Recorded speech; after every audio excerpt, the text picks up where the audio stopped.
Sober Boundaries is designed as a discussion and information sharing platform when it comes to enjoying sobriety other than to just stop drinking and drugging. One of the tragedies of our society, of course, is substance abuse.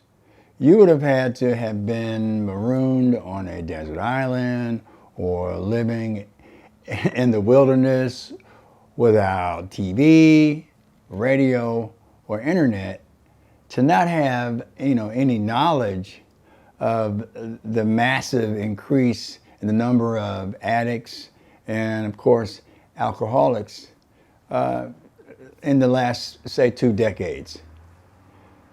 The television and media has had an explosion of stories and human disasters created by substance abuse. The medical community is dealing with a runaway train, also known as opiate abuse, and they're dealing with it because the size of the finger pointing at the prescribers, it's a huge one. Yes, although some of the addictions were accidental, the number of legal actions, unfortunately, against us prescribers, it rises each day. And sadly, even the menu of abused chemicals has increased. Those who work in the chemical dependency industry, we seem to hear of a new substance being abused every month or so. With all of this occurring, the treatment industry has been swamped. In some locations, finding a bed for treatment is a several-month wait. And, of course, the statistics of death from alcohol and drugs is staggering. This says the importance of learning and grasping a lifestyle of sobriety soon cannot be overstated, since there may not be very many chances. I would like to share a personal incident that gave me insight on how important and how elusive a lifestyle of sobriety can be. My addiction had rendered me socially useless. Like many others, I lived only to use. Being a veteran, however, I was blessed to be able to engage the Veterans Hospital substance abuse program. Now, I can't tell you how many admissions that I had without checking my records. So let's just say I had several. My last admission, however, was different. The counselor was ruthless. He was frustrated by my multiple admissions. He told me that if I didn't agree to live at his suggested halfway house, he would bar me from being admitted back into the hospital. He said he wouldn't even let me go to anything in any place. Of course, he really couldn't do that, but I didn't know that. But while living at the halfway house, I would attend a work program at the hospital and go to outpatient sessions and meetings and what have you.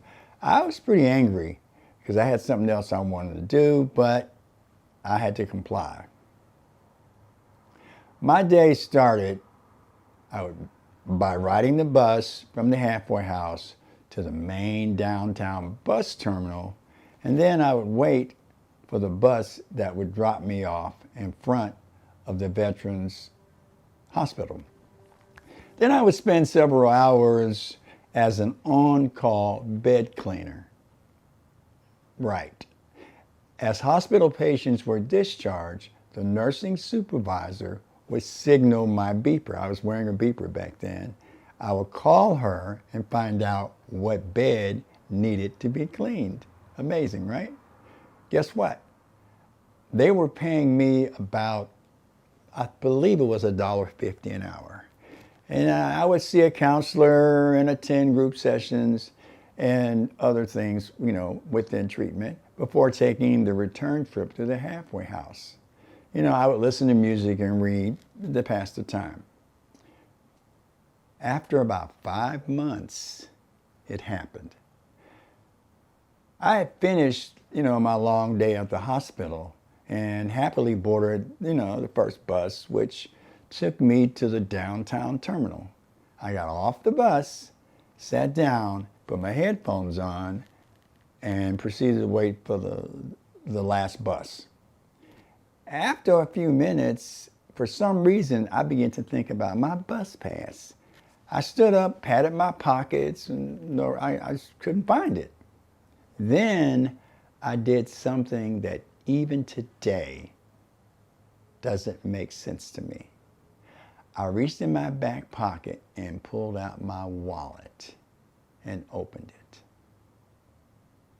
Yeah, I found myself staring in my wallet and experiencing extreme nervousness and anxiety. I could feel my neck just pulsating, my pulse, my heart beating in my chest. In my wallet, to my surprise, was $60.